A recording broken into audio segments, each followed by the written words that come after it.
We are quorate, so I just welcome you to this morning's meeting. Just remind members, electronic devices. All electronic devices should be switched off, excluding the tablet devices you're using to view your committee packs. Members, just a brief overview of today's business. The committee will receive a departmental briefing on the Further Education Business Review, and also the committee will receive a departmental briefing on the 4th Delivering Success Through Excellence report. Members, apologies. I've apologies at this moment in time from David McClarty. David's still recovering. Members would be in order just if the committee maybe send a wee note. Yes, certainly. I guess well as soon as possible. Wishing them well and a good new year. Yep. Okay, members, moving on then. Chairperson's business. Just advise members that the deputy chairperson and the clerk met with Mr. Mark Langhammer. He was the director of the Association of Teachers and Lecturers Associations of Managers in Education last week after last week's meeting. Deputy Chair isn't here. Cathy, would you like to update briefly? It was just a frank discussion of what was going on up in the North West College. Mark Langhammer is going to try and organise a meeting between the various individuals together with UCU and ATL to see if they can iron out any problems they have. Pat, you were meeting the next day.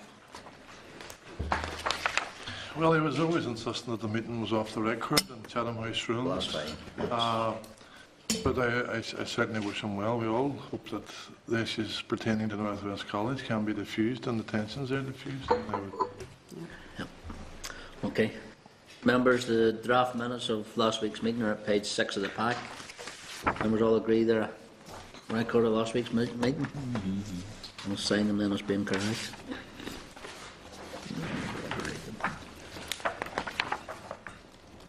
Okay, members, matters arising are at page 23 of your pack.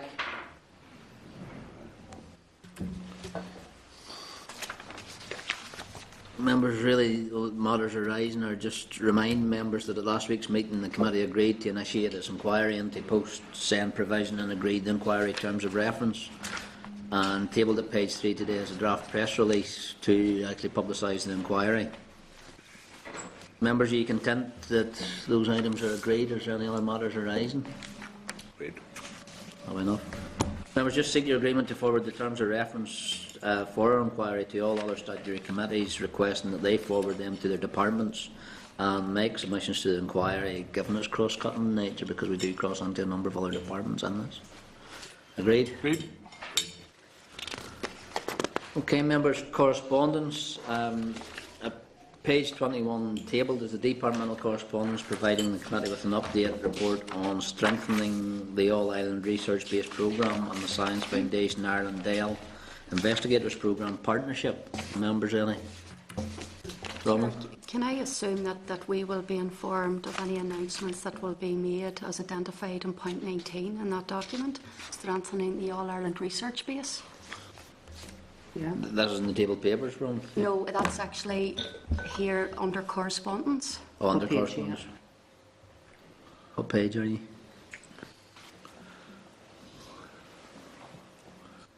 I've lost my page. I just... You're just talking about point 19. Page 37. Yeah. And it's point 19. Page 37. Yep, Ron, Yeah. we'll write to the department and make sure that is. Yep. Is that all right? That's the crab agreement. Yeah. Yeah. We'll write to make sure that we're updating Yeah, everything on that. fine. Okay, members, at page 32 is the departmental correspondence. I covered that. On page 50 is the departmental correspondence providing the committee with an update report on the valuation on the second round to the Higher and Further Education Collaboration Fund Connect 2. Members, anything there? It's quite a detailed summary. I think that was we did query that at the presentation of the just budgets. I think it was the B6. Members, happy to note? Yeah. Members, page 138 is correspondence from Miss Irene McMahon, cross-culture training facilitator, regarding the need for businesses in Northern Ireland to develop soft skills and cultural awareness to help develop their international markets. Members, are we agreed we forward this to the department for comment? Yes. Members, tabled to page 16 is the departmental response to committee correspondence following the briefing on ESF 2014-20. Members, anything there? Okay, happy to note.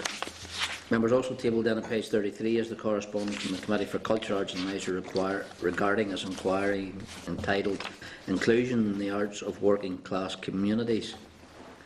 Members, do we want to have ask the clerk maybe to look at those terms of reference and see if there's anything Do no I've harm. looked at it, there's nothing in it. relevant to yourselves?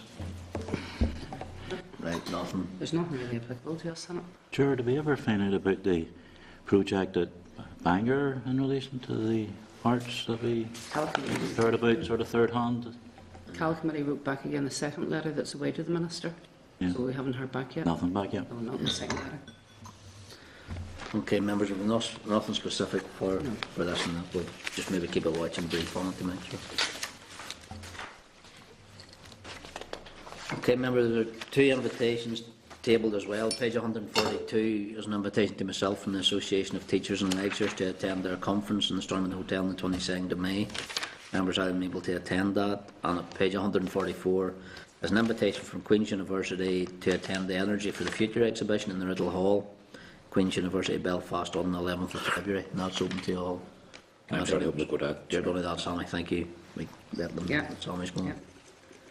Members, just advise members that the annual progress report and the implementation of the Rural White Paper Action Plan was emailed to all members and was discussed yesterday at the Art Committee as well, just for correspondence.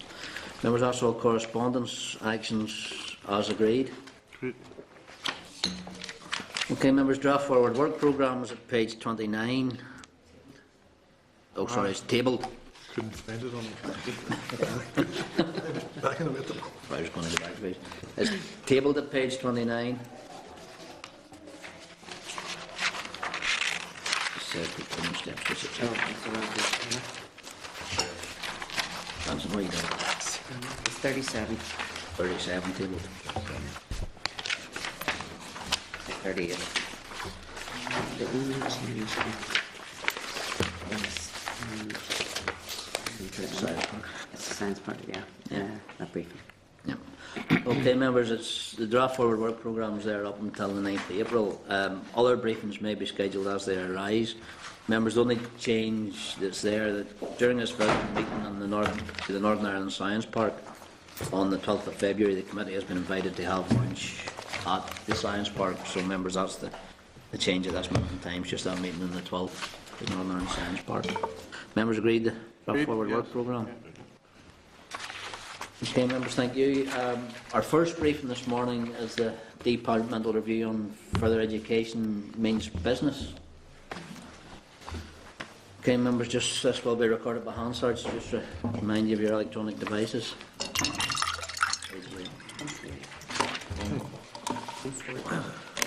Members, page 148 of your packs. Just welcome along Dr. Mary McIver, Director of Further Education, and Mr. Darrell Young, Deputy Director of Further Education. Folks, you're very welcome here this morning. Thank you. Opening comments, please.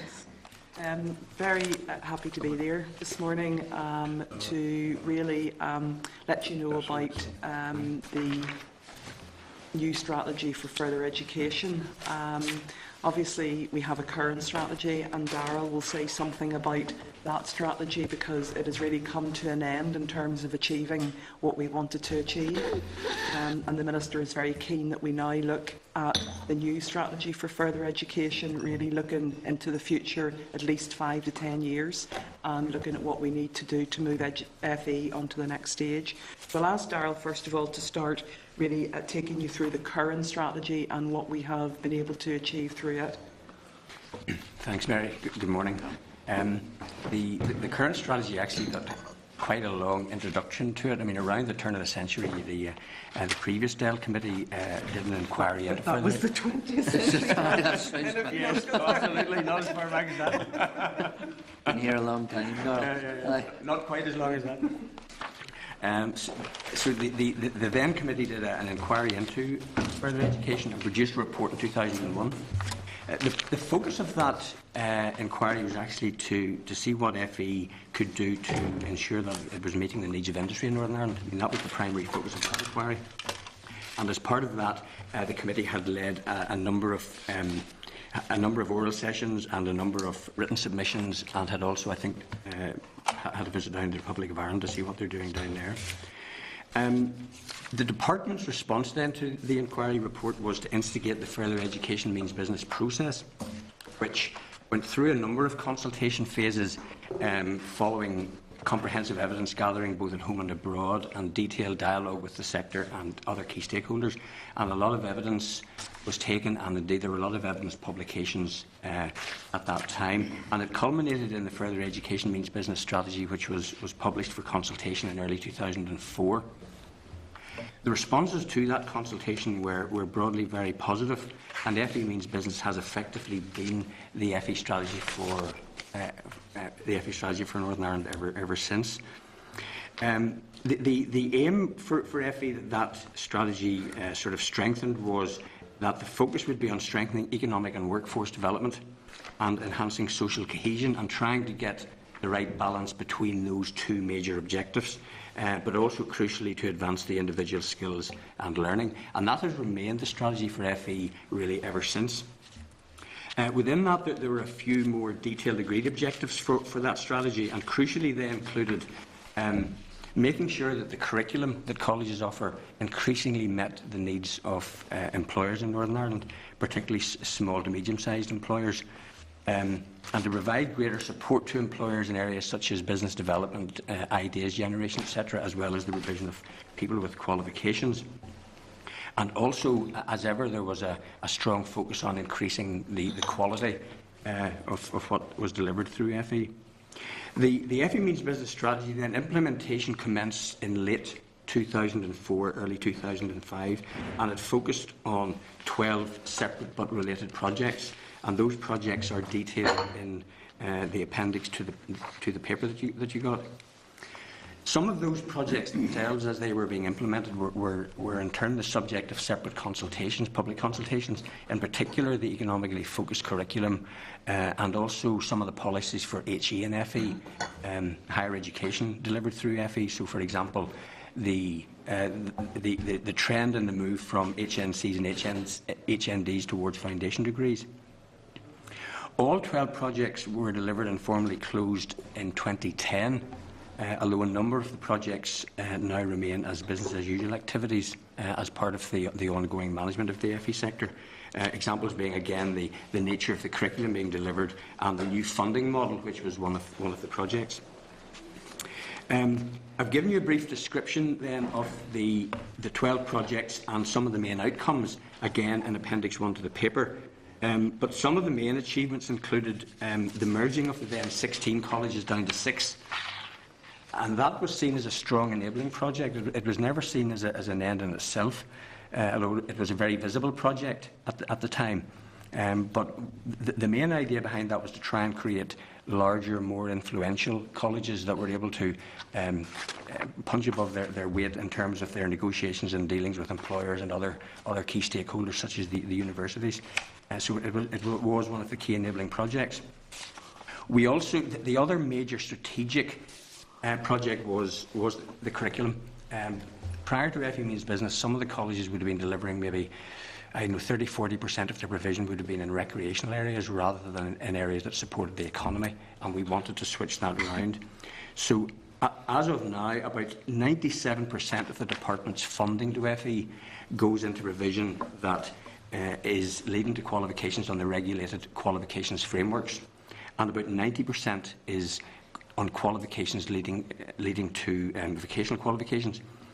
And those vocational qualifications themselves will have been designed with the support of sector skills councils and employers. So there's a lot of certainty that the qualifications being delivered do meet the needs of employers. About 7% of funded provision is on GCSEs and GCEs, mainly for younger learners, and then the balance of about 2 or 3% is on recreational activity. Now, although that's a small level of budget, it accounts for a fairly large proportion of actual enrolments, and that's where a good balance is achieved.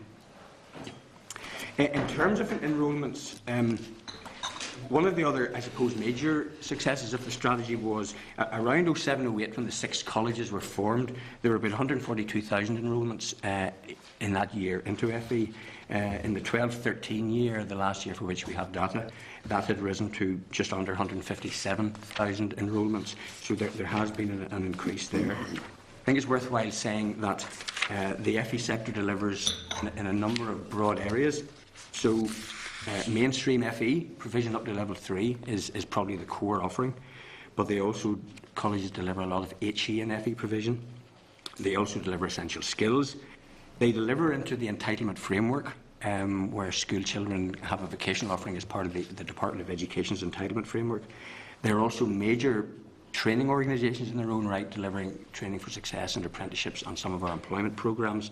And they also do a fair amount of what we call full cost recovery work, where they deliver curriculum to employees, and the employers would pay for that. So they do get involved in a number of activities. They also support business in areas of product design and prototyping.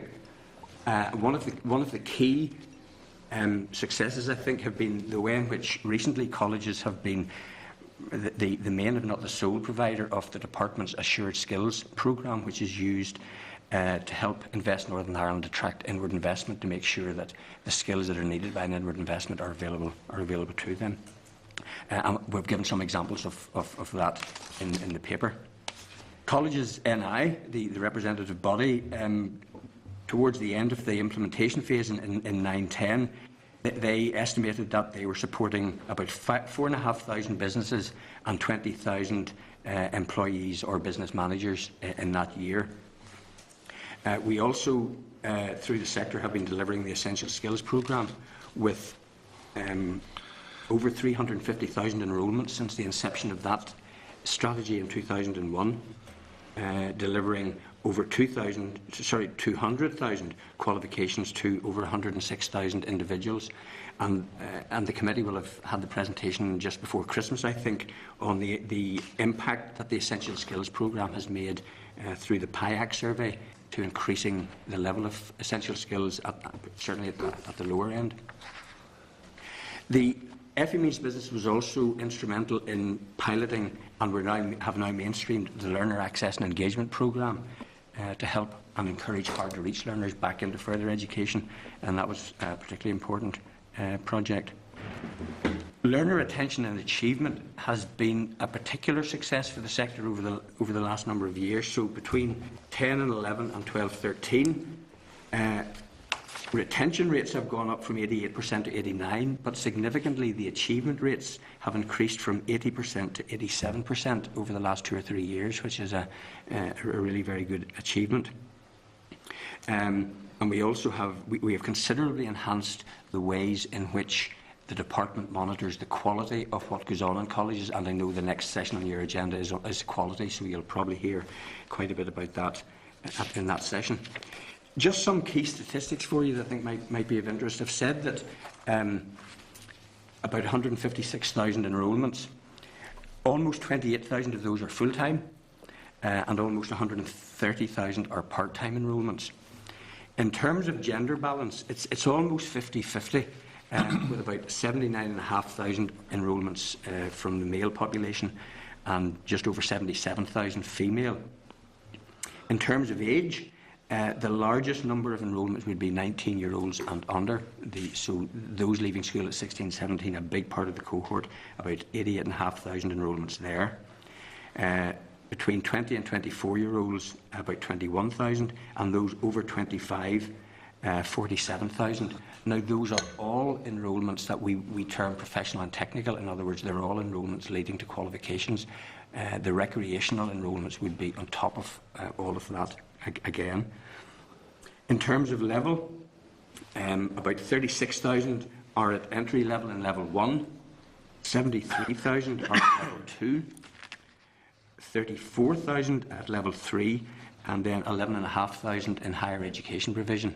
So that shows the balance that the FE sector is still delivering right across the ability ranges, and will probably continue to do that. To give you an indication of the size of the sector, I mean, the colleges themselves are also major employers. So they have about 2,000 permanent lecturing staff, full-time and part-time, and about 1,800 hourly paid staff. And then they've got probably another similar number of somewhere around 4,000 support staff. So in total, they're probably employing somewhere between 7,000 and 8,000 people. So they are major employers in their own right. So that's just a very quick summary of what we've done to date. And Mary's now going to cover how we plan to move this forward. Okay, thank you, Darrell. And as indicated, there have been a number of significant achievements that the further education colleges have themselves achieved through FE Means Business. However, the Northern Ireland economy keeps changing and will continue to change, and therefore we need to look again at how colleges can keep up and anticipate the needs of employers and students going into the future. So the new strategy will very much speak to the next 5 to 10 years. Of course, we will want further education to play a major role in terms of the economy. That's where the success has been, and we think there is a lot more mileage in them continuing to do that. There's a need also to consider the skills that employers will need, the skills that inward investors will need, and already, I mean, Darrell has indicated every year we see needs for new skills. You know, data analytics is the latest one, big data, cloud academies. There's always that demand, and we want to really help colleges anticipate where that demand is going to come from and actually make sure that our staff in colleges are well trained and capable of delivering the right curriculum. There are a number of other strategies in the department that are starting at the same time, and obviously we want a coherence between these strategies. And the committee will be aware of the apprenticeships that was launched, the consultation just over a week ago, and FE will be a major deliverer of those apprenticeships. And the Minister is also keen that we look at improving and increasing the level of apprenticeships so that there is a ladder, a pathway for those who want to start off in that way. We have the youth training review that my team is also involved in, and also FE will be a major deliverer of whatever that strategy suggests. We have the career strategy, and then we have United Youth. So those are all in the same space, and just to let the committee know that we will be making sure in the department that those pull together, as even though they're individual strategies. I mean, clearly the strategic context where we will start the new strategy is the programme for government and the growing a sustainable economy. We see FE very much as part and parcel central to actually doing that. The Northern Ireland Economic Strategy itself decided that skills were the core to increases in productivity and increases in economic growth. And again, we want to make sure that FE is well placed for that. The department's own skills strategy is about raising the level of skills, raising productivity and increasing social inclusion. I mean, the best way to actually, one of the best ways to include people is to educate them and educate them to get on the skills ladder and educate them to get a job. And that's very much what FE has been successful at. But obviously, you can't rest on your laurels, and we want to make sure that it continues to do that. The skills strategy is also about rebalancing and rebuilding the economy. And Darrell has said the core of FE is 16 to 19-year-olds, but there's still a need in the economy to educate those who are older than that and those who are in work. And that's a particular focus that we will have in this strategy, upskilling those who are in work. In terms of the new strategy, the Minister has decided that now is the time to do it. We want to build on the successes of colleges. We have colleges who have sectoral strength and regional relevance, and that is one of the themes that we will be looking at, because when you pull them together, they have a lot of clout and they can punch above their weight in terms of what they deliver to the economy. Looking at some of the elements then of the high-level vision, we certainly want to take account of and anticipate changing economic circumstances. We want colleges to continue to work with employers, to work with Invest NI, and to work with other government departments. We also want them to play a key role in supporting skills development and economic development. I mean, that link with employers has been very successful, and as I said earlier, we want that to continue and grow, and we need to look at that. That will impact the curriculum in colleges and the way staff teach. That will impact the enterprise and employability skills. And more as we talk to employers, they tell us we need people who not only have qualifications, but they've got employability skills. And we think FE is well placed to develop its curriculum to deliver not only the qualifications, but also the employability skills that employers are asking for. The provision itself, I mean, new technology, particularly the younger students, they don't learn traditionally, and we want to make sure that colleges actually are meeting all the different learning needs that students have, whatever age they have and whatever their technology preference is. In terms of quality, and I won't say too much about this because I know that Angela and Victor will talk a little bit more about quality across the department, including FE, but FE now has positioned itself in the FE colleges we have here as good as the best in the UK. And really what we want to do is position FE clearly to continue to look to the UK, but also to look further afield for best practice and to gauge its own performance against. Colleges will also seek feedback from employers, and we need to make sure that that is regular, as well as from learners about the services that they provide. Some of the possible themes that we'd like to look at are clear and coherent pathways for learners. You know, if you start off at a level here, you've got to see that if you want, you can get to here, and there is a pathway, whether that is just through FE or through FE and other pathways that there are. So we really want to make sure that there is a clear progression for learners. Again, looking at the provision for employers. We want to have a strong emphasis on enterprise skills, and really those are those employability skills, the ability to work in teams, to collaborate, to problem solve. Those are crucial, as well as actual technical qualifications. So we really want to have a good look about how those are brought into the curriculum. We want to look at ways of increasing the upskilling of those who are currently in work. We also want to look at how FE delivers apprenticeships and youth training. We want to look at how it operates as a sector, and particularly as a sector facing out. We also want to look at the distinctiveness of FE. I mean, FE has a very wide spectrum of provision, and whilst in one way that is good, in some ways that is a difficulty in terms of, you know, having a distinctive offer. And then we will also continue to concentrate on quality. So really, I would ask the committee to note the department's intention to develop this new strategy for FE, and to advise that we will continue to keep you updated as we progress this work. Thank you, Chair. Okay, thanks, Mary. Thanks, Darrell. Darrell, projects for the FE Means Business formally closed 2010. Why has the department waited 3 years to relaunch it? Can I just answer that? Because although the projects closed in 2010, that meant that, if you like, the colleges had made the start on them, but they needed to be embedded. They needed to be become business as usual. They are now business as usual. So it took that length of time. The colleges only merged in 2007-8.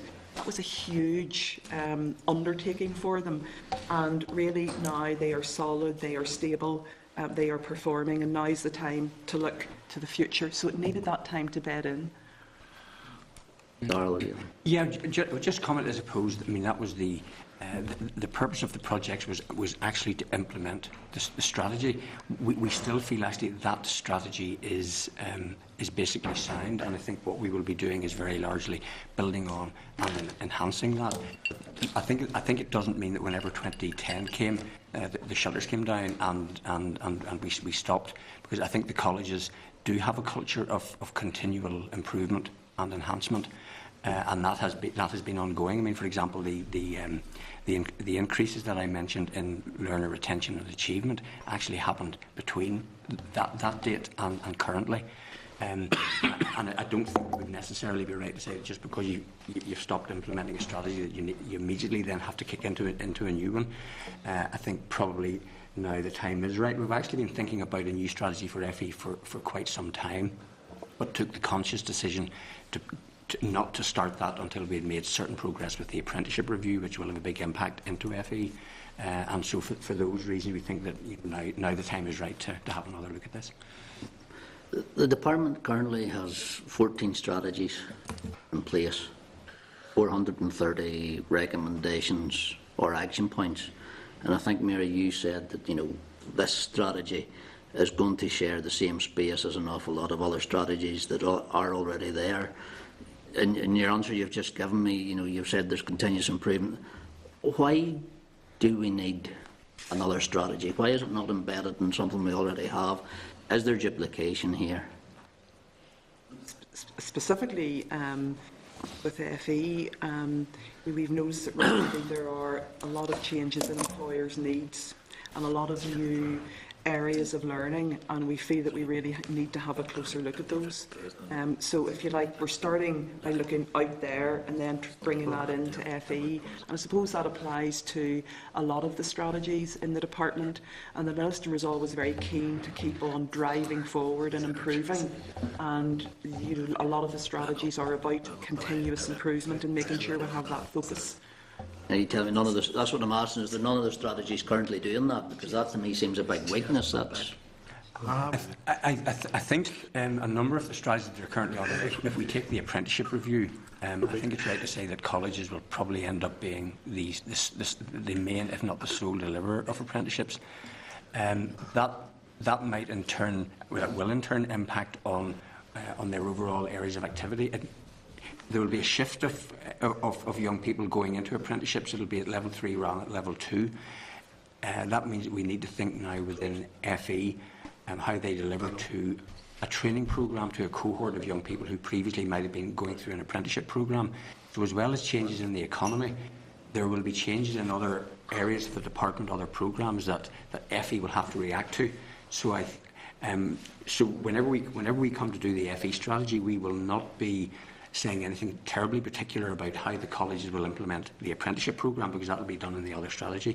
But there will be knock-on effects to the different types of programmes that learners will need to go through to lead into an apprenticeship programme that currently aren't there. So I think it is an opportunity to make sure that as these other strategies are developing, that FE is fit to provide its contribution to those strategies and the impact it has on what they do. Strategy to manage the other strategies, Darrell. Alistair. Alistair, go. Thanks, Chair. Just two quick questions, I think.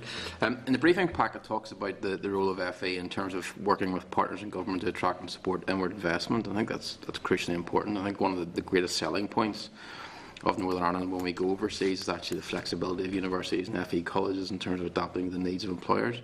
And on that note, I think a good story is last week I was at CERC speaking to a group of people, and they were telling me about the experience they had with Allen and Overy. When they come over, they wanted specific skill sets, and we were able to adapt the course to them. And just by magic, yesterday I met with a global legal firm who are looking to set up in Northern Ireland, and they said that one of the reasons they were looking here is because of the experience of Allen and Overy. So I think it's very, very important. So just on that point, can I ask how FE colleges can work closer with Invest Northern Ireland in terms of some of that work?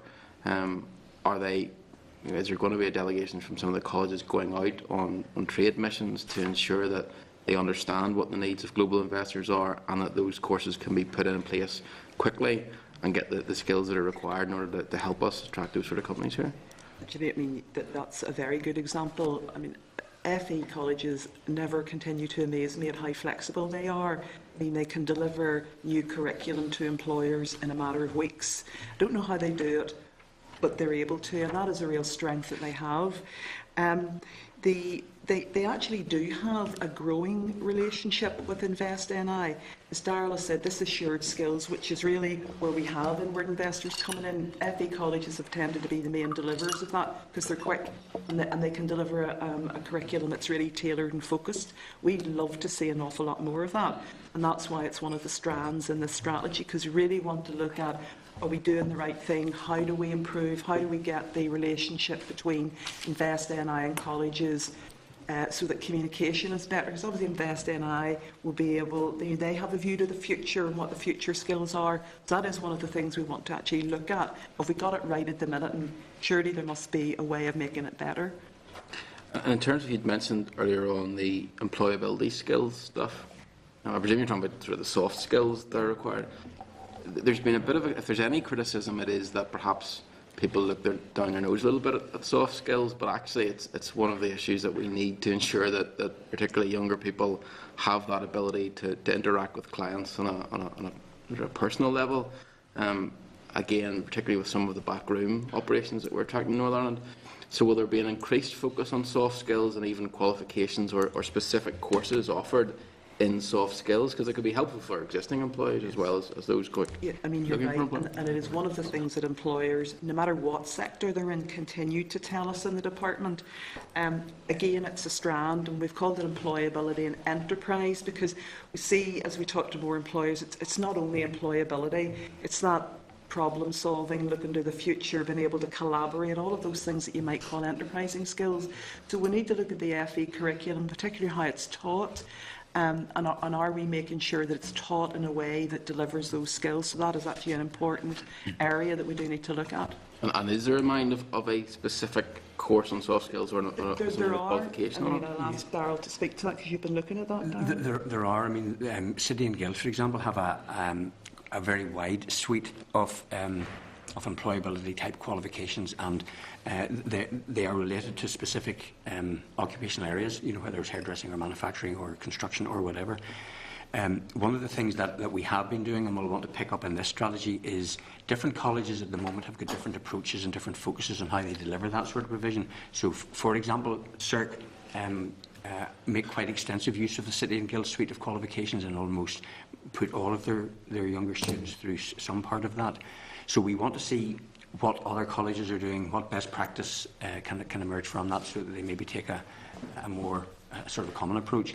I think the other interesting thing around the enterprise is trying to get enterprising young people, not just in terms of setting up their own business, but in terms of recognising that people now would probably be changing their jobs 8, 9, 10 times during their career, so they need to be adaptable.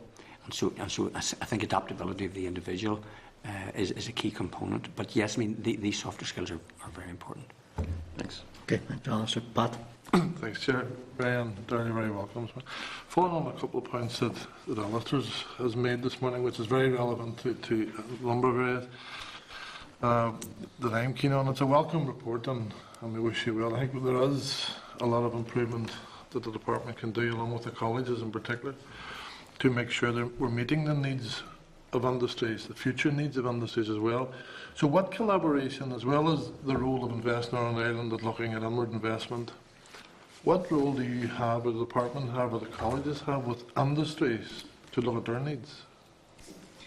I'll ask Darryl to say a little bit about sector skills councils, and the Minister also has a number of groups that he set up with employers in the IT side and the food and agri side, and they are directly to make sure that right across the department that we're delivering the right qualifications, the right skills and the right sort of people. But the sector skills, I think, Darryl, if you just, because we we need to have a look at that, but it's what we have at the moment to do that collaboration. Yes, I mean, without going into too much detail on the qualification side of things, what I would say is that the whole approach to the development of vocational qualifications is currently under review again right across the UK. The ink was hardly dry on the qualifications and credit framework until the review started again. And one of the key elements to the development of qualifications is the identification of national occupational standards and working with employers and sector skills councils to develop the standards that they think employees working in their sector need. And there's also a review going on at the moment across the UK on that.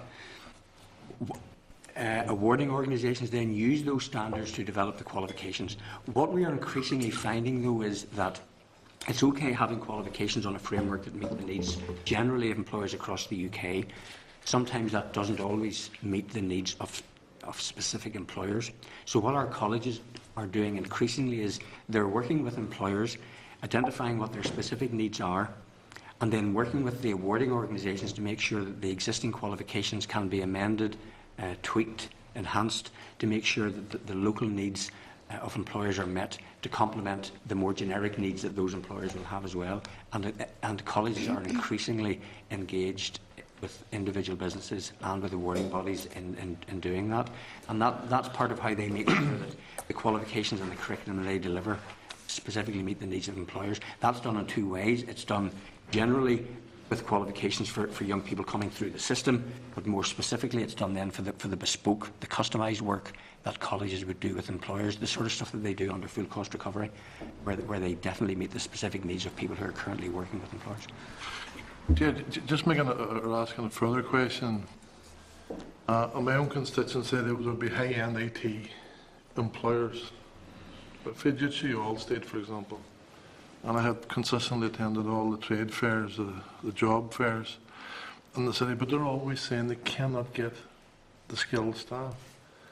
And I look at the North West College, for example, and they do some excellent work there, but they have a limited IT provision. So where do you merge that, for example, your earlier point with the intermediate and higher level apprenticeships that the Minister announced this week, to absolutely ensure that the colleges across Northern Ireland are meeting the needs and are given targets to meet those needs, and whether it's ICT, whether it's in computer software, or it's in all those areas that the Minister intends to encourage and promote within the public sector, for example? Mary maybe comment on something in that in a moment, but I mean, my understanding is that the department is actually at the moment working very hard with employers up in the Northwest, particularly in the ICT area, to try and encourage them to avail of the higher level apprenticeship opportunities that there are. And there are two sides to this. Sometimes it's actually difficult to get employers to join the game, so to speak. And I think that there has been some resistance, I think, up in that part. And the department is trying to develop a higher level apprenticeship programme in that area as we speak. Yeah. So this is the household name companies, without getting into them, would it be that?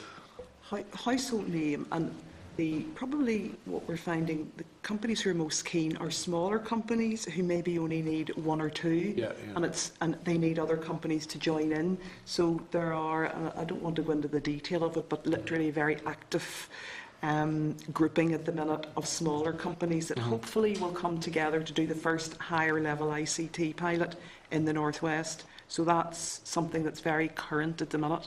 Thank you. Okay, thanks, Pat. Sally? Thank you, Chair, and thank you for your presentation. A couple of quick questions.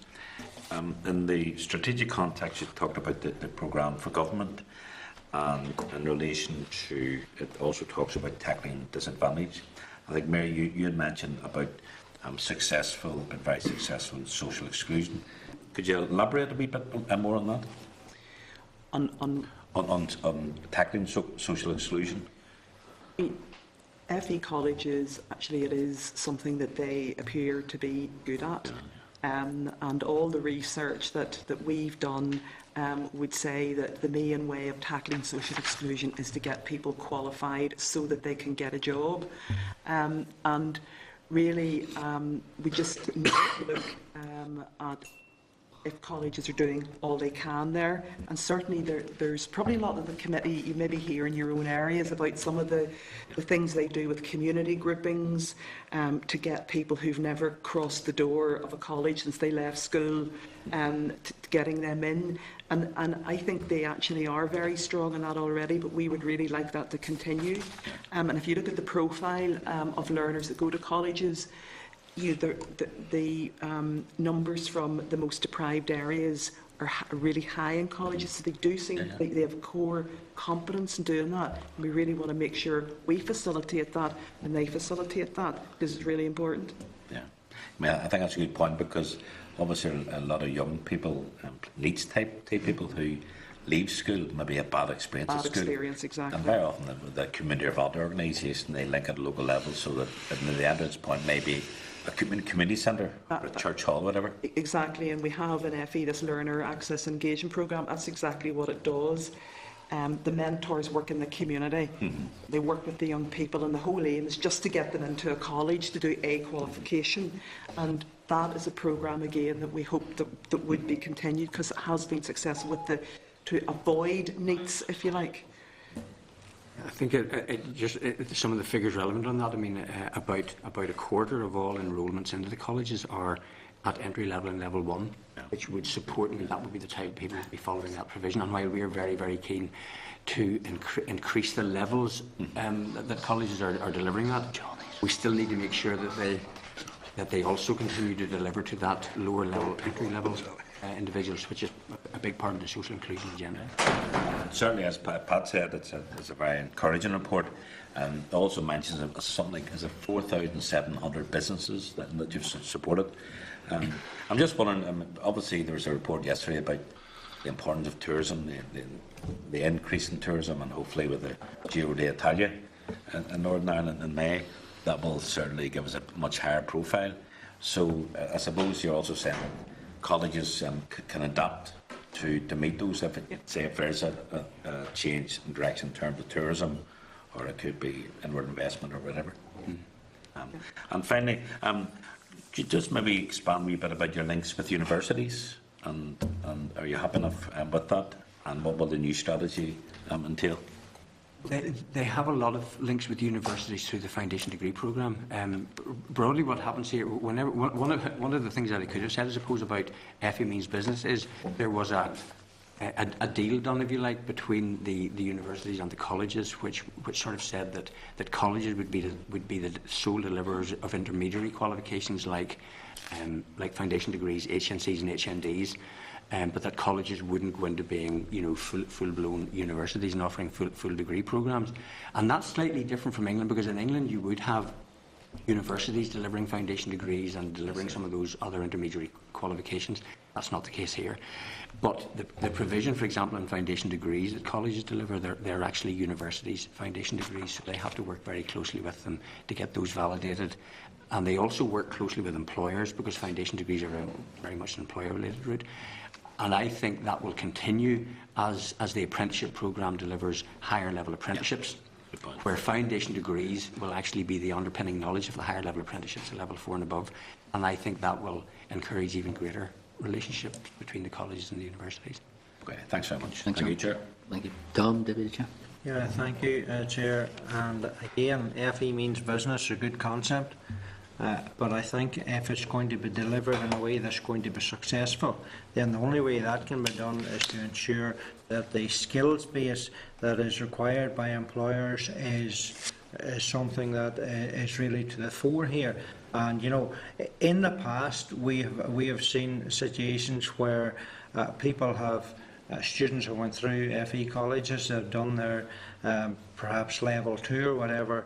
And then employers that went out to the employers, and employers are saying, although they've done this level 2, it still doesn't meet our requirement. We have to start them back at scratch again and bring them from there up. And we've heard this in some of the meetings I've had here. Now, what input then are employers or companies going to have into the shaping of these programmes that's going to be delivered in FE means business? Because unless that you have their input to ensure that the correct programme has been delivered, then again it's maybe not going to bring up the skills level to the required standard for the employers and the companies out there that's needed. Could I say something very specific on that? I think that the new review will pick up on. I mentioned the review that's currently going on across the UK on vocational qualifications. It was a review done by a UK CES commissioner called Nigel Whitehead. One of the recommendations in that review is that, and it's an English review, but that colleges and awarding organisations are not good enough at getting feedback from employers on the extent to which the qualifications and the courses they deliver are actually meeting the needs of employers whenever those individuals end up working for an employer. And so I think and Mary mentioned it, one of the things that we will be looking to do in the new strategy is to increase and improve the extent to which colleges and others here get feedback from employers precisely in the way that you have described. So as well as getting involved at the front end, they're also getting involved in monitoring and evaluating the impact afterwards. And we hear exactly what you've been hearing from employers, and when you drill down into it, it does tend to be about those employability skills. So they have the technical skills, they know how to do the things, but it's, you know, they don't really know what it's like to work in a team, and they don't know what it's like if you just throw a problem at them, where do they start? And that's why one of the areas that we really want to focus on is, are we sure that we are making sure that leaving FE colleges have those employability skills? Because that tends to be the issue that employers have. Yeah, fair enough. Fran? Sure. Some of the stuff I was going to ask has already been talked about, but thanks for the presentation. It's been a fairly good presentation, but there's a couple of things in there, and I think one of the things that this committee has done over the past while is that they've focused in on the likes of NEETs. They've focused in on the teaching of STEM subjects. They've also focused in on the whole question of apprenticeships, you know, and we talk about high level or high end apprenticeships, you know, but you have to find a happy medium there, you know, and I've raised this before, that there are other apprenticeships that, because of the economy and because of the way the way construction industry has been impacted, that many of the training providers have actually pulled away from offering those types of apprenticeships or training. And I would just be a bit concerned that we rightly focus in on the high level apprenticeships that deal with new industries, but if there's a huge upturn in the economy, that there will, the construction industry is one of the industries that you'll turn to that thing. And how do you find that happy medium that you still offer the apprenticeships right throughout that industry and still meet the high end needs?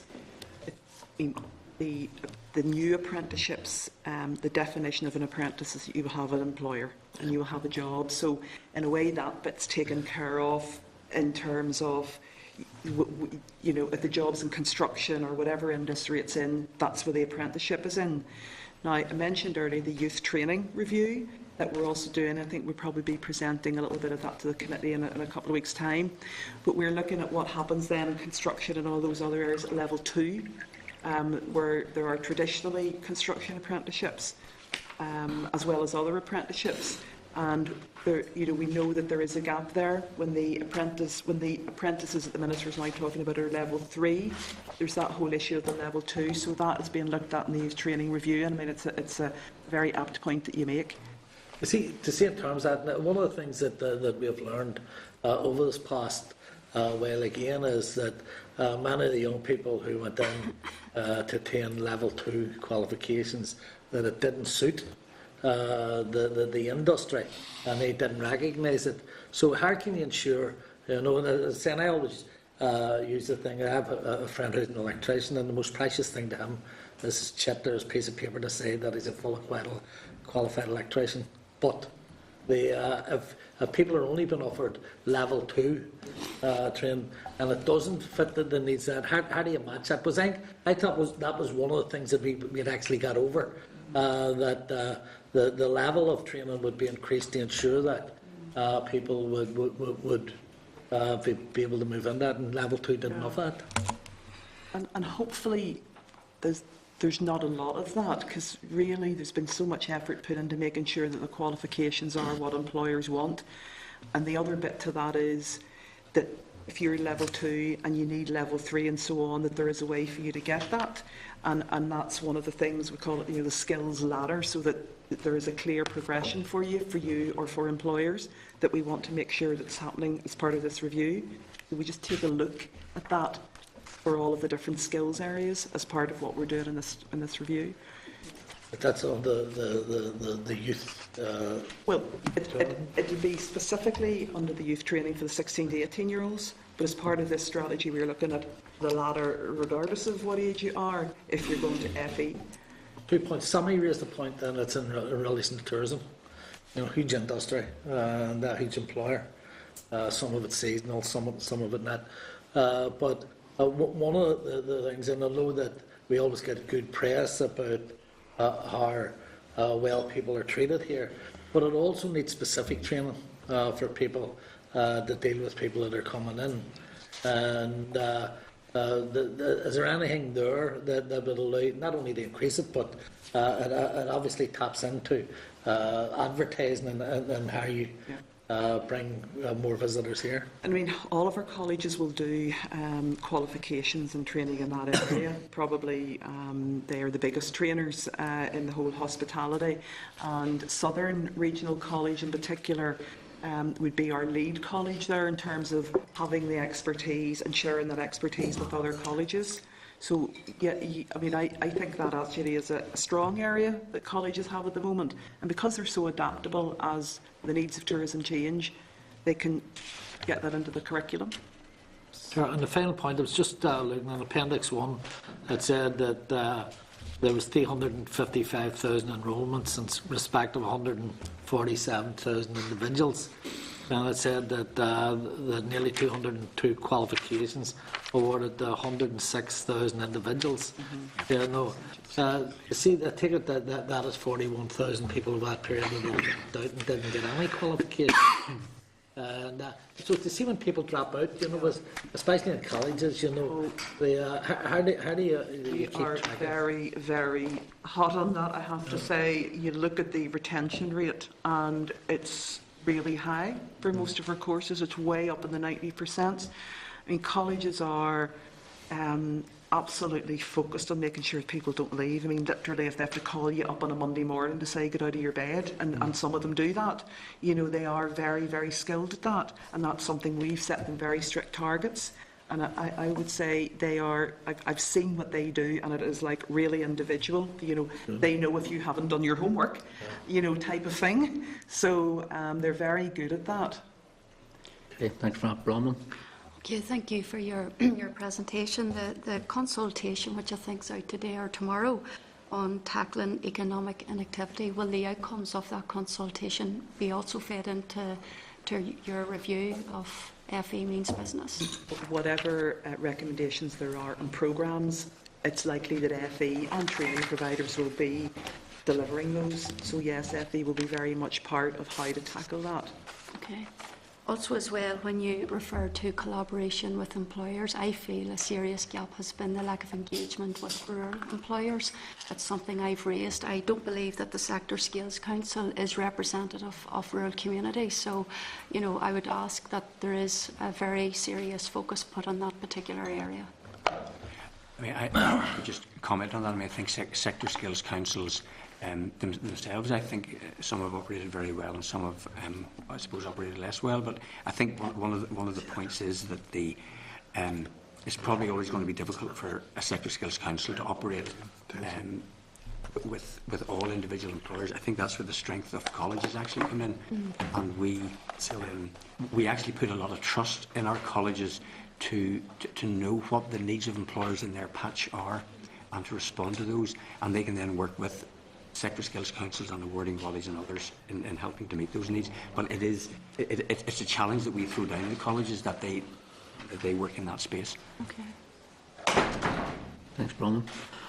Donald, Mary, thank you very much for your time and your answers this morning. Thank you. No.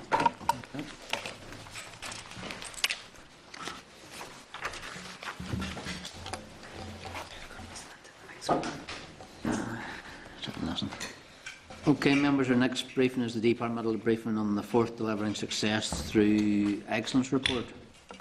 Just remind members again, electronic devices should be switched off, excluding your tablet devices through these presentations, as they are recorded by Hansard. This presentation starts at page 166 of your packs. Can I just welcome Mr. Victor Diplow, Deputy Director Analytical Services, and Mrs. Angela Whiteside, the Deputy Director Quality Performance. Victor and Angela, you're very welcome. So, thank you. For opening comments, please. Thank you very much, Chair. Thanks for the introduction. I mean, perhaps if I could just give a broader introduction to who we are and our sort of work areas, and just give a brief overview of the report that we have that is in front of you today. It was published just late last year, just before Christmas, on quality and performance. So I'm accompanied by Angela Whiteside. Angela is the department's quality advisor with responsibility for advising on quality issues in relation to FE, training and employment programmes. I myself am joint head of the department's analytical services group, and annually we produce a very quantitative assessment of the department's programmes right across its areas of responsibility, whether it's skills, employment, innovation, with a view to identifying what areas are going well and where the challenges exist for the department and how those might be met. The latest report, as I say, was published in December 2013, and I trust that's the report that you've got in front of you now. So if it's acceptable with you, Chair, I would like to give a brief overview of that report and then pass over to Angela to give an outline of the work that she's been involved with on the quality and performance side. In terms of the actual quality and performance report, this iteration of it, which is the fourth annual report that we have produced, uses as its central reference point the Programme for Government commitments that the department has responsibility for delivering. And those are actually a very helpful reference point for us as analysts to use as a focus, because it allows, particularly on the skills side, which is around delivering 210 qualifications over the Programme for Government period, it allows us the opportunity to look at how whether we're on track in terms of the number of qualifications that are being delivered to contribute to that target, but also drill down into various programme areas that have responsibility for contributing towards that target. So is it that the performance in terms of the overall delivery of that target is being contributed to right across the board, or is it one specific element of the department's provision that is contributing to that work? It also gives us the opportunity to look towards the future, because we can, today's qualification or tomorrow's qualifications will be dependent on the extent to which we are able to secure enrolments today, and in addition, the extent to which retention and achievements of those enrolments follow through. So we're able to give an insight through this reporting mechanism into how we might perform on that qualifications agenda going forward. So I think from our perspective that's been a very useful exercise, and something I think that we've been able to apply the data sources that we've got available to good effect. The report also sets out, and we've made a considerable effort on this in the latest report, international benchmarks where those can be found against the indicators that are set out. And there's yellow boxes sort of littered throughout the report that sort of set out benchmarks, both national and international. And I think that helps us calibrate our performance in that wider context, and also I think calibrate the scale of the challenge that we're confronted with in many areas as well. The report is accompanied by a quality and performance action plan, and it sets out the steps that the department is taking to address the issues that the quality and performance report raises, and how it seeks and will seek to improve performance further. So in terms of the actual meat of the report, I suppose it really kicks off by looking at the context within which we're working in. And I suppose similar to the earlier reports, considering the period over which these have been produced, it continues to point to the sort of the challenging external environment that the department's working within. Now we know that economic sentiments have been improving, and in fact the latest labour market figures that came out today again are positive, with unemployment down, employment up and inactivity down. But whenever we compare ourselves with other parts of the UK and the UK as a whole, I think it demonstrates that the recovery is somewhat slower to be taking root in Northern Ireland, and there's challenges ahead for us there, and particularly I think in terms of the fiscal constraint that we're facing. This creates affordability issues maybe in terms of the delivery of some of the areas. I think the downturn has created increased demand for the kinds of programmes that this department has responsibility for. Particularly, it's an opportunity for people whenever there's weaknesses in the labour market to upskill and prepare themselves for the upturn as it arrives and as it emerges.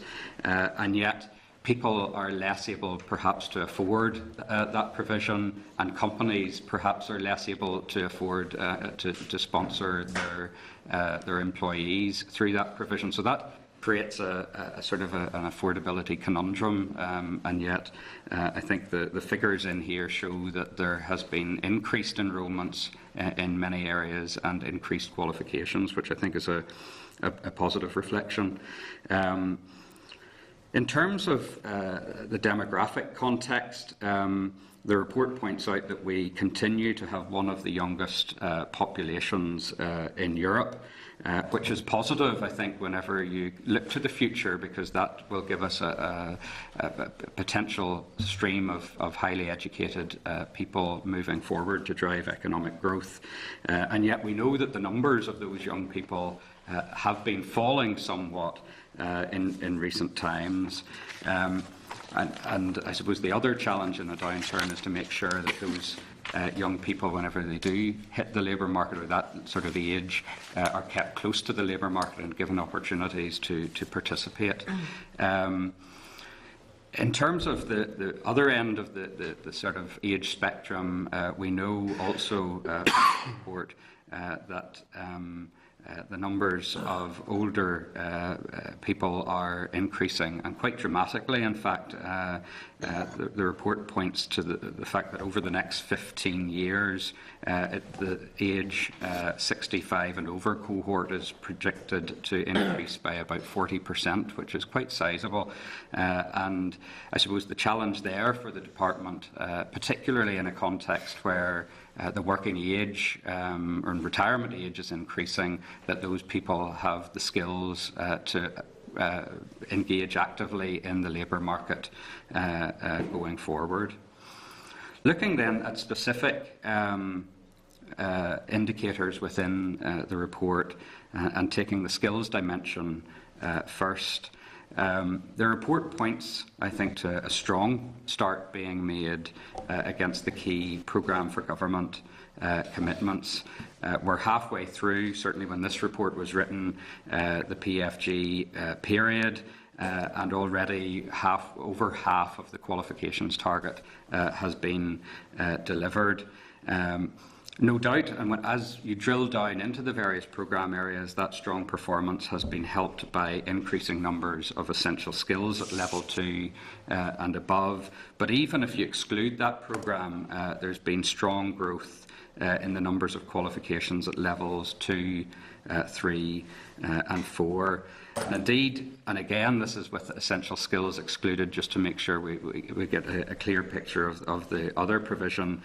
Level 4 is now accounting for about, and above, level 4 and above, is accounting for around 40% of the qualifications that have been delivered over that period, and that percentage has been increasing. And I think that resonates quite closely with the skills strategy, which is demonstrating that really going forward we need a strong focus on level 4 skills and above.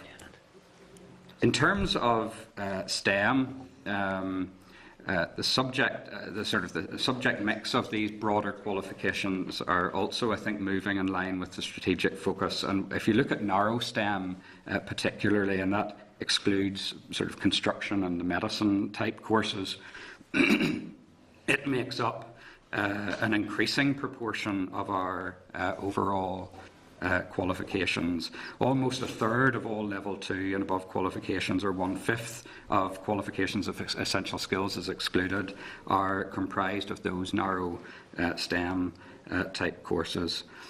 Now, looking to the future, and thinking again about the delivery of qualifications at level 2 and above, the kind of improvements that have been witnessed in retention and achievement rates, I think, bode well. So there's a picture being painted here of increasing enrolments, but also an increasing propensity for those people that have enrolled to achieve the qualification that they set out to achieve. And I think that, therefore, bodes well in terms of the future level of qualifications that can be delivered and provided into the Northern Ireland economy. In terms of the widening access agenda, and I know Mary touched on this a little bit earlier in relation to FE, but whenever you look across the programmes that DEL delivers on the skills front, if you look at Northern Ireland's areas in terms of deprivation and split them into sort of the most deprived fifth of areas, the most affluent fifth of areas, and look at where enrolments are being drawn from, we're finding that 20% of all enrolments on the department's areas of provision are drawn from the 20% most deprived areas. So that's quite well represented, I suppose, in terms of that widening access agenda. But then I think, and this is something I think to reflect on too, and certainly the report highlights this point about whenever we compare ourselves internationally, we know that we are improving in a number of areas. We presented some of the PIAC, the OECD PIAC data to you recently, and it made the point that Northern Ireland is closing the gap with the OECD average on literacy and numeracy, and yet there still is some significant ground to be made up in terms of closing the gap with the world leaders in terms of the skills profile that we have here. So a challenge there, undoubtedly, for the department.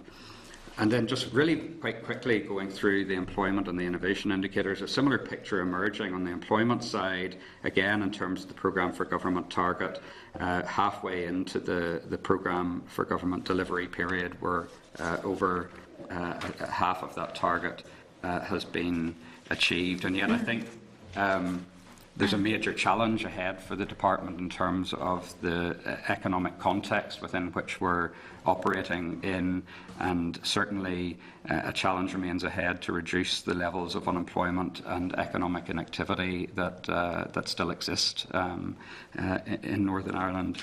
In terms of innovation, the data shows that at a UK and EU comparative level, our higher education R&D expenditure is slightly below those levels. And nevertheless, there's wider survey evidence which shows very strong engagement between our HE sector and with the business and community sector in particular. And whenever you look at a range of measures like collaborative research, like number of spin-off companies, Northern Ireland is punching above its body weight in a UK context, which is quite positive, although there's been a bit of a cooling off from the previous time we reported on this, where there was an all-time record level of business university interaction. So really, to summarise, and just before I pass over to Angela, some really quite encouraging strategic messages coming from this report, including good performance against PFG commitments, an improving picture on STEM and retention and achievement, and on widening access. But I think the operating context remains challenging, and still ground to be made up with the number of the world leaders in some of these areas that creates a challenge for us. But if I could now pass over to Angela just to go through some of the work that she's been engaged in terms of addressing those issues further. Okay. Well, from our perspective, we continue to implement our quality improvement strategy across all our training, our further education and our employment programmes. In the department, we have a lot of measures to monitor quality ourselves, but a key partner of ours in monitoring quality is the work we do with the Education and Training Inspectorate.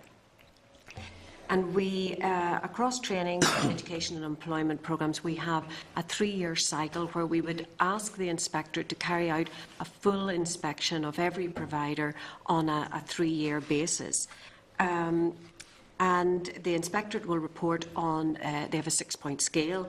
The middle of the scale is good, the bottom's unsatisfactory, and we take forward in the department the outcomes of those inspections. So where a provider is good or better, they're basically left pretty much alone in terms of full inspections for the 3 years.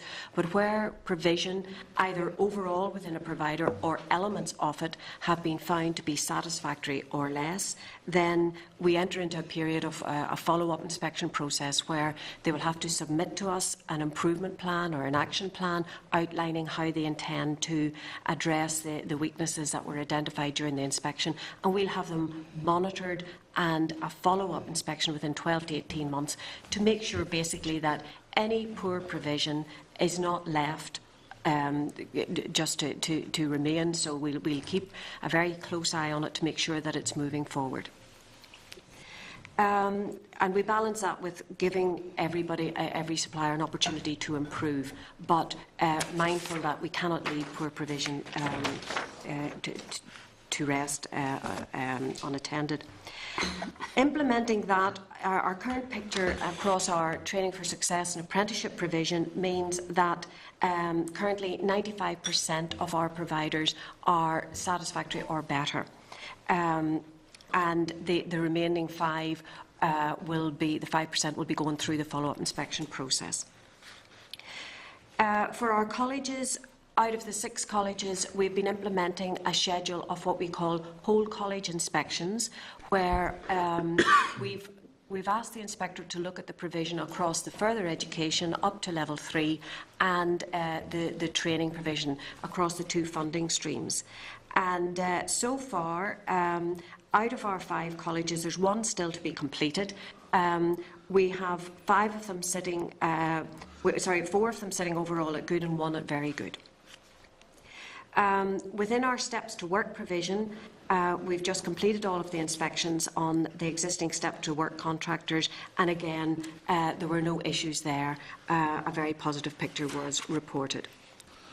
Because we don't want to leave each provider for 3 years without having a measure of quality reported on in the interim period, we ask each one across all areas of provision, further education, training and employment, to submit an annual self-evaluation report and a quality improvement plan, because we recognise that we cannot inspect quality into an organisation. They must be responsible for monitoring and improving the quality themselves. So that's the idea behind the submission of an annual self-evaluation report and a quality improvement plan.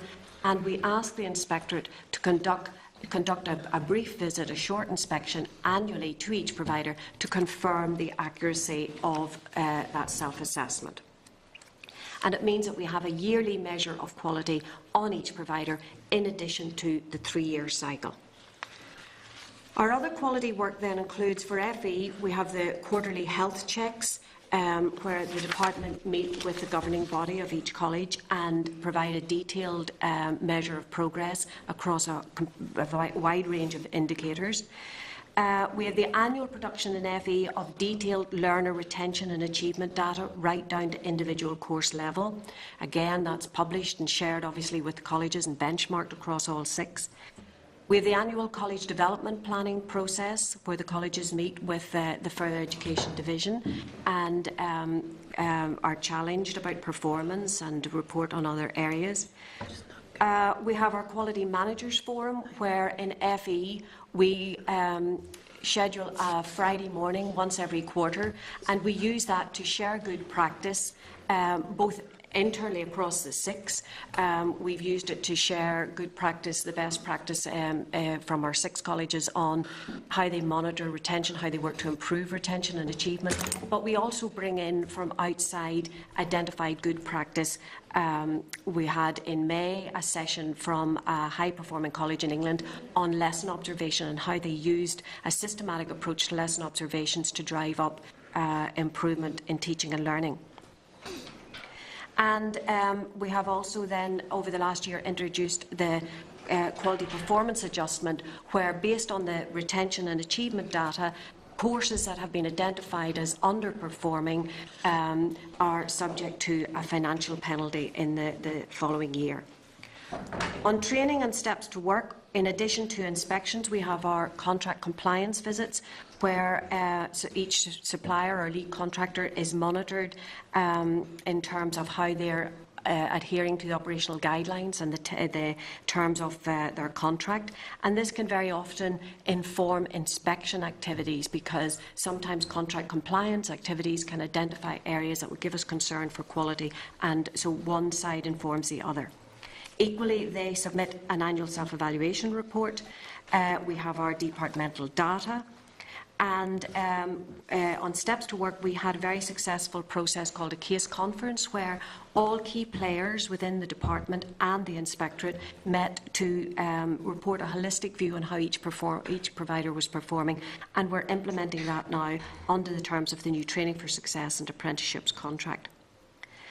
Across all our programmes, a key feature is the work that we're doing on teacher education. We continue to develop and enhance our teacher education programmes for further education lecturers, for trainers in training organisations and in Steps to Work in our employment programmes, and for essential skills, those involved across delivering essential skills.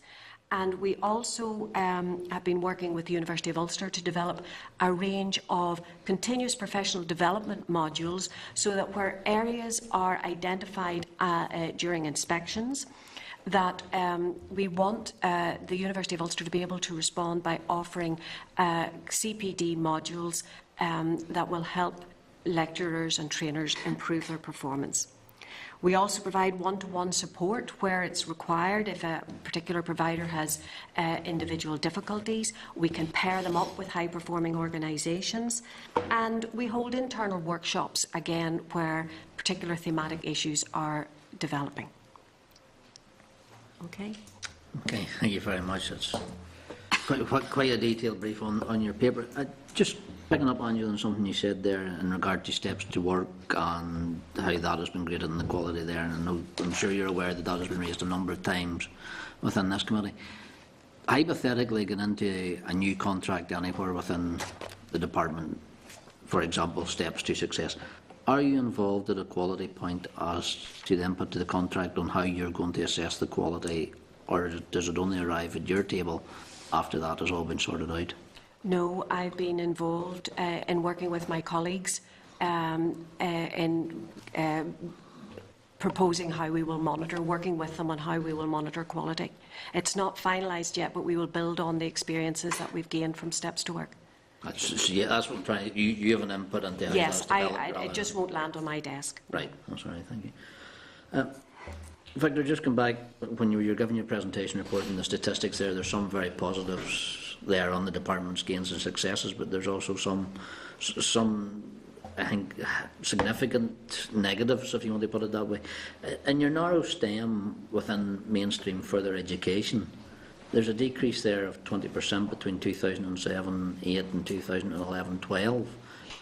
Did you find any reason behind that, saying, the STEM is something that the department and the executive is promoting as a growth area?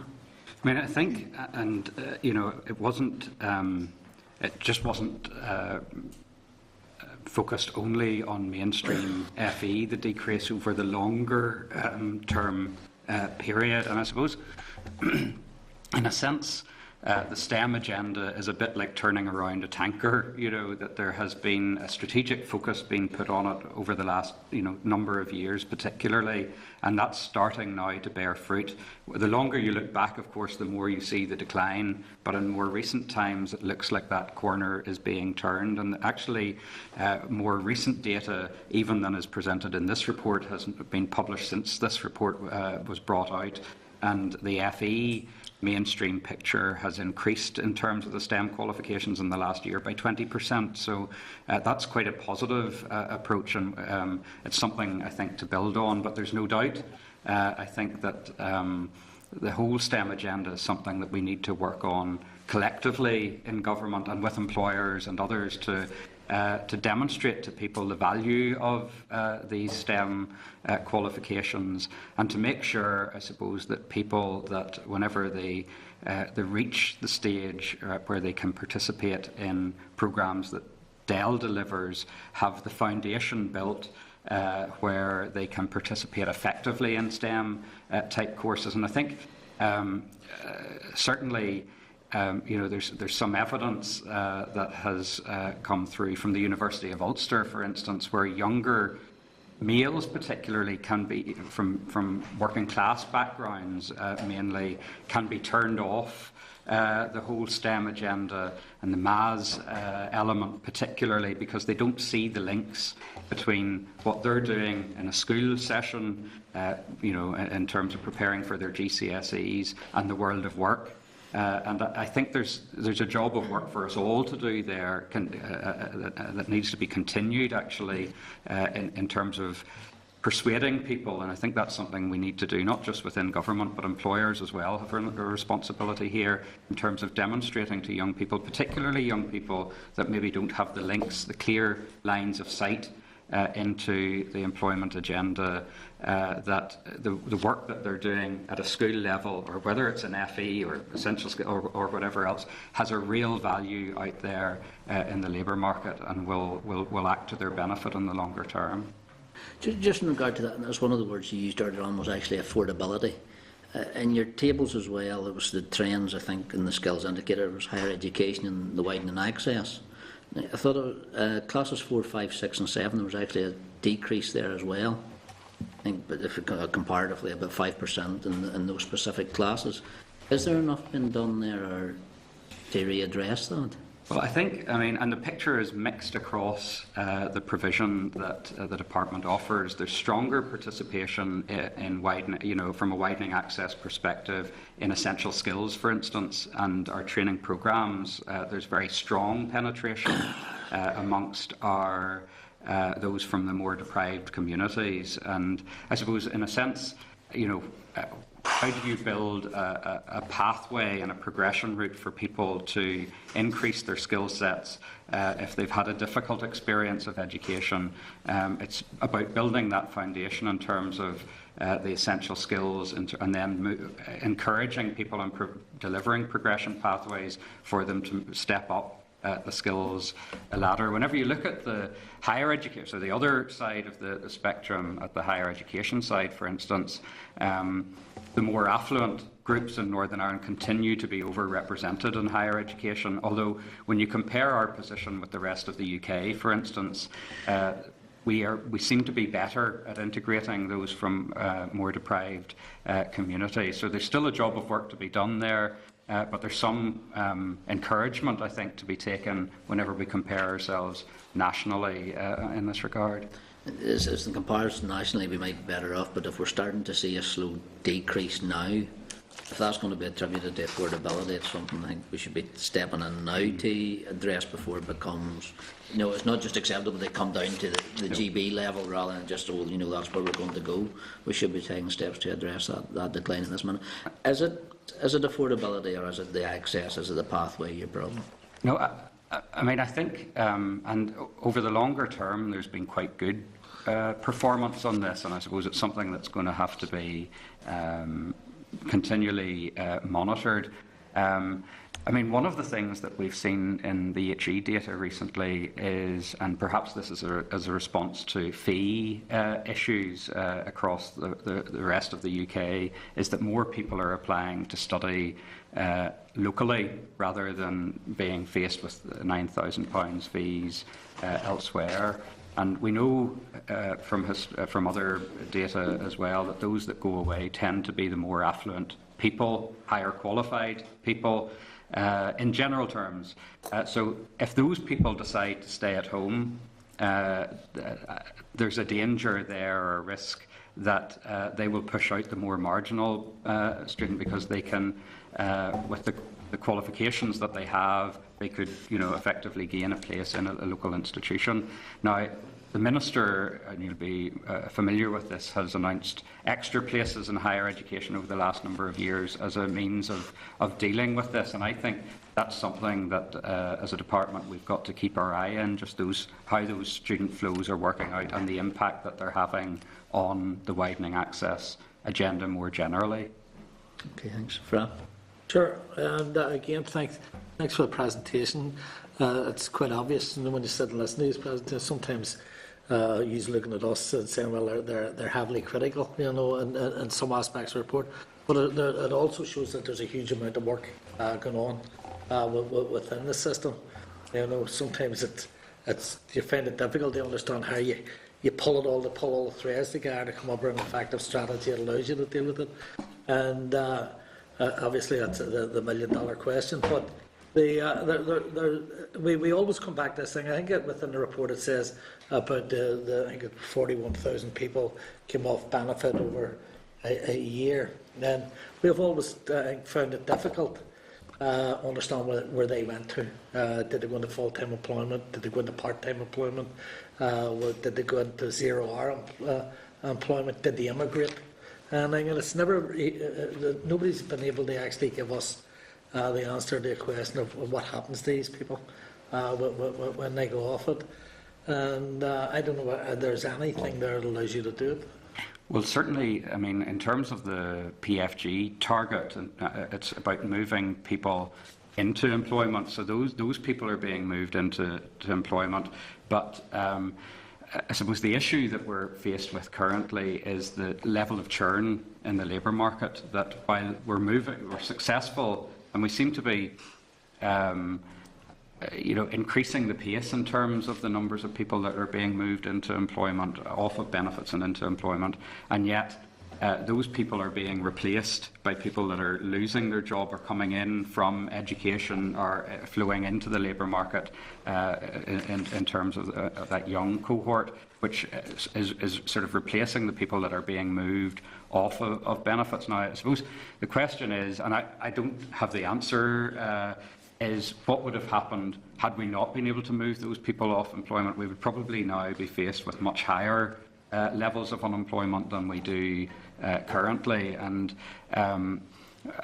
and I think one of the concluding points that I had on that employment side is there's a major challenge ahead to make sure that the level of unemployment is tackled. I mean, the latest figures that we have today still show that Northern Ireland's unemployment rate, while it's down slightly, is still in the mid 7%, 7.5% around that level, which is significantly above where it was at the start of the downturn. And this is, if we want to really drive the economy forward, we need to be utilising the kinds of talents that those people have. But this is, I suppose, a multifaceted approach that's required. It's work on the demand side of the economy in terms of the kind of work that Invest NI are doing to bring in the demand and increase demand from businesses, but also about keeping people close to the labour market, the kind of work that we do in a department to make sure they have the skills that are necessary for future employment, but also have the resilience not to lose heart currently and are kept close to the labour market so that the skills that they do have aren't depleted and diminished in this difficult period. Well, no, sure, just the development. I know that it obviously has been a very difficult period for people. You speak about in around the 7% mark, but that's across the board. That areas where that suffered from deprivation and unemployment 5 years ago, 10 years ago, 15 years ago, are still the areas that suffer from now. And that even any increases in employment doesn't seem to have any impact on the Emmons movement and the employment. You know, so when we talk about 7%, that doesn't reflect the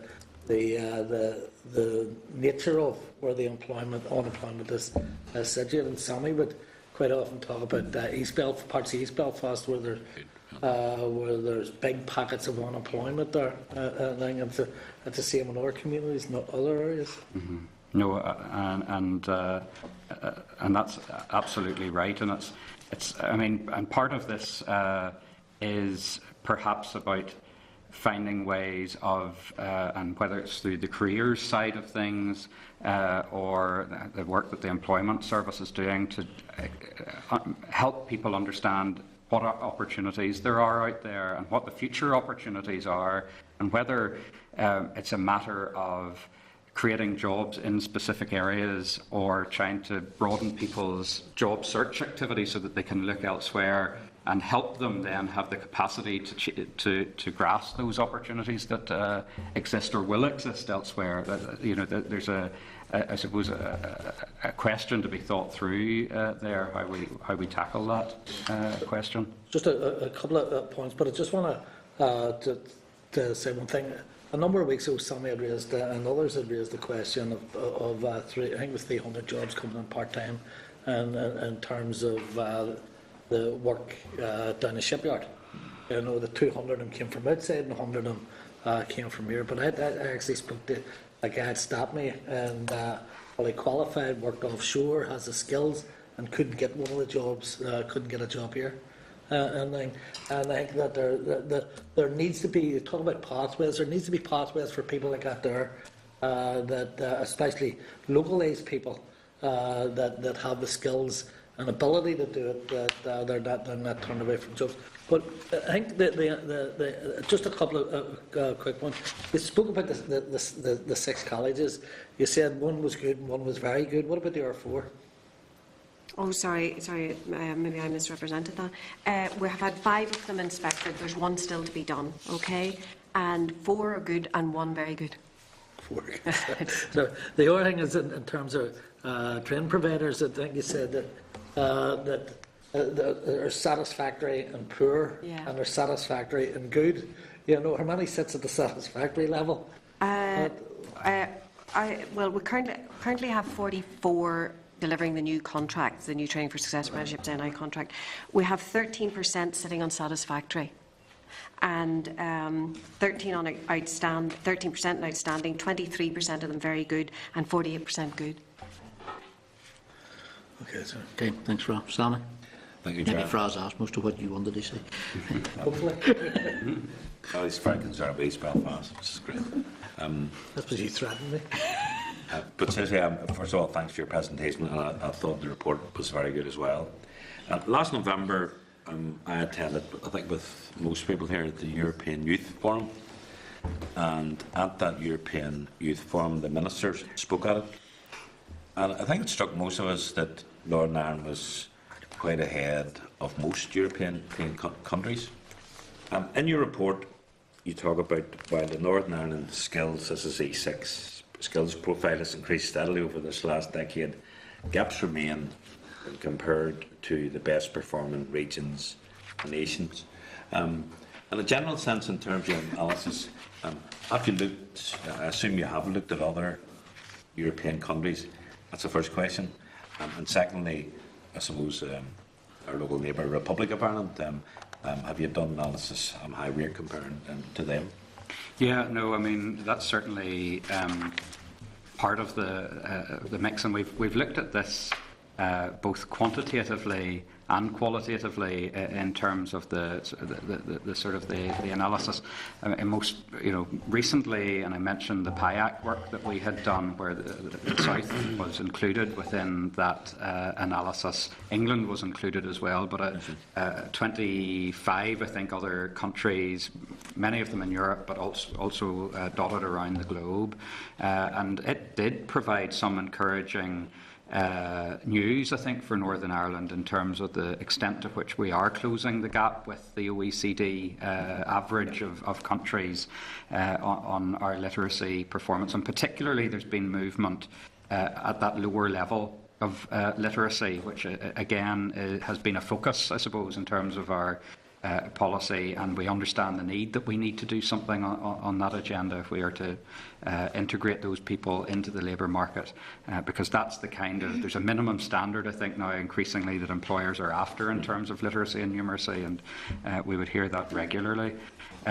So some really interesting evidence there. I think another piece of evidence being added to the jigsaw was a report that came out yesterday, actually, from the OECD, which looked at our vocational education and training system in its entirety from a more qualitative perspective, and comparing the Northern Ireland VET system with those areas internationally. And I think it gives us, I mean, it identified a number of real strengths, and sort of building on the discussion in the previous session, one of the strengths that it identified, and again, remember this is in an international setting, was the level of engagement that there is between employers and our providers, and particularly the FE sector actually was flagged up as being an example of good practice. But there are challenges identified, and I mean, one of the areas that was identified as a challenge for Northern Ireland is the apprenticeship system, and you know, it encouraged us actually to move the focus of the apprenticeship system so that it was at a higher level and created progression pathways through apprenticeships to higher levels again, and that's, I think, reflected in the consultation report that's out in the minute. But it also indicated that if we do that, we mustn't leave a vacuum either, so that there are progression pathways into apprenticeships at level 3. And I think Mary spoke about the youth training review that's ongoing to see how that can be handled now that we sort of know the broad shape that we're consulting on the apprenticeship side. So I don't know if that helps. That's very helpful. I figure maybe just take on to something that Fahad mentioned about that person he had met who had obviously had to go overseas, or maybe looking at a job overseas, because you talk about the reflection of the legacy of historical educational underachievement and of outward migration. How much of a problem is that? And I suppose for some, and I know some of those people in that category, for them it's a problem, but for them the answer is to get a job overseas. And how much of that is a problem for Northern Ireland, and how much is it affecting our economy? Yeah.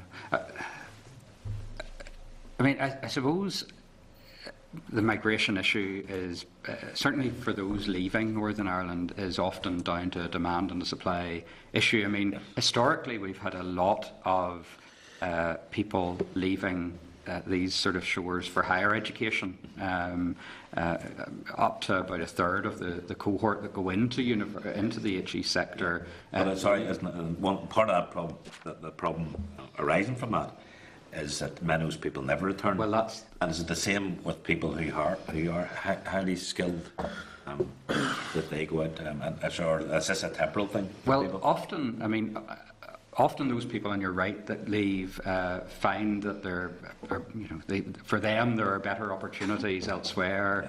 Yes. They can secure a better standard of living, that kind of issue. And yet we know from examples elsewhere, and if you look at the South during the sort of the Celtic Tiger years particularly, one of the great strengths of the Southern economy was its ability to attract back the diaspora, and people who had achieved a level of skills that they couldn't maybe have hoped to have achieved had they stayed in an economy that wasn't performing at full strength. They were able to go elsewhere, hone those skills, get really good contacts, know how to trade internationally, and whenever the Celtic Tiger was roaring, I suppose, they were attracted back because they felt that their opportunities back in Ireland, being close to home and all of that kind of thing, was attractive to them, and they were able to fill skills gaps that were existing at that time. So it can turn into a positive, actually. And I suppose if you compared that with a scenario where if the alternative is where people stay at home and can't find a job or find a level of job which they're overqualified for, which is the better scenario here? The potential that they go away, hone their skills with the view that they could come back, or keeping them at home. And I think that's one to be thought through. But certainly it worked in favour of the southern economy at that stage of its cycle. Okay, thank you. Thanks, Annie Bronwyn. Thank you, Chair. Thank you for your presentation. You refer to the external environment, and you talk about that there are signs of recovery in some sectors, especially those that are export focused. Would you acknowledge that the delay in the A5 has had a very negative impact on distribution and export costs west of the Ban, thereby impacting on employment? Well, I think it would be difficult to sort of comment. We haven't, I haven't looked at the sort of the impact from a research perspective of all of that. I'm not sure. It's about access. Yeah, but certainly, in terms of the broader level of growth, I mean, and thinking through that context bit. Our strongest, and I think this is reflected in the economic strategy actually, our real strongest opportunity for growth as a region is to promote our export-based, focused enterprises and firms, whether they be large or small or wherever they are located, whether it's east or west of the Ban, because I think we're faced with a position where our domestic demand is likely to be constrained for the foreseeable future because of the fiscal constraints that we have, because of the debt overhang that we've had from the property market. And where do you have what else is going to create growth only other than bringing growth into the country through exporting the kind of products, services that we can make? There is I think wherever those are located, we need to be able to promote that export activity. Okay, thanks, Bronwyn. David? Chair, just, Angela, you mentioned about underperformance somewhere in a financial penalty. Where was that? Oh yes, that's to do with the FE provision. That basically there's a sliding scale for underperformance, but if a particular course is, say, achievement, for example, is less than 20%, then the next year that college is tasked with delivering the same provision without funding. Okay. Obviously at a much more successful level. And just one other thing on that, sorry, just going back to the grades. The 5 out of the 6 colleges, 4 good, 1 very good, that's for their FE provision. We would have 2 colleges on their training contract, their training provision, going through follow-up.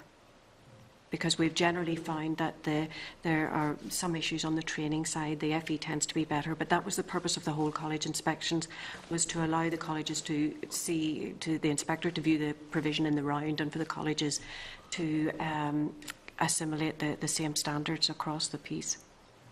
Okay. Thank you. Dr. Angela, thank you very much for your honest and open presentation here and for your paper as well. I think it does show everything the department's doing well, but it's also not afraid to highlight where there are some weaknesses there that can be improved on. So thank you very much.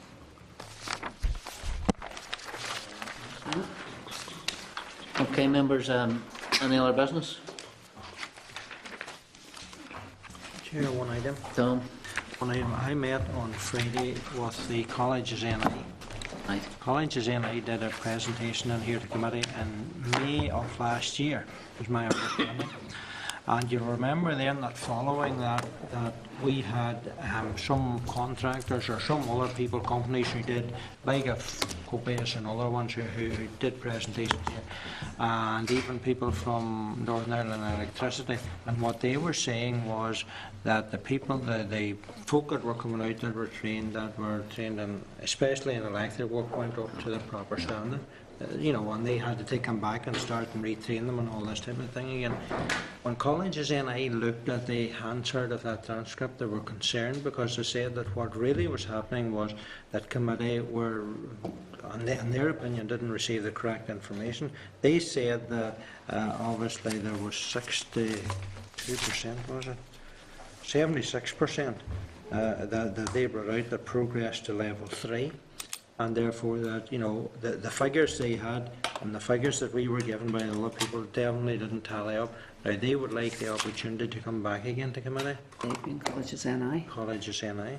I told them to write to the chair on this particular issue, and I would visit the committee today.